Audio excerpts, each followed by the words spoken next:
மைதாவா 5 kilo போடும். 5 kilo மாவுக்கு பால் சாப்பிட்னா ஒரு 20 கிலோ 15 கிலோ வரும். சோடாப்பா ஏலக்காய்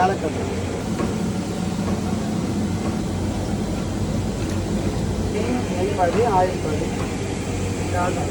இது பார்த்தீங்கன்னா இது 2 லிட்டர்.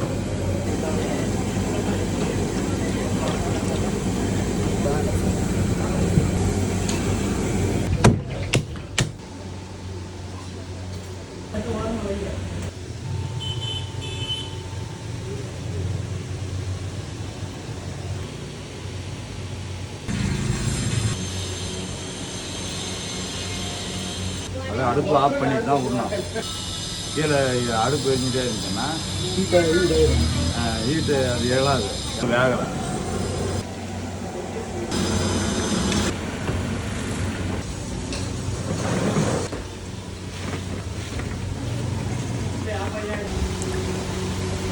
இதில் பாவு பார்த்தீங்கன்னா 30 கிலோ சர்க்கரை, எவ்வளோ நெய் ஊற்றிருக்கீங்க? நெய் ஒரு 4 லிட்டர். இது எவ்வளோ நேரம் ஊற்றுங்க? ஒரு 4 மணி நேரம். 4 மணி நேரம்.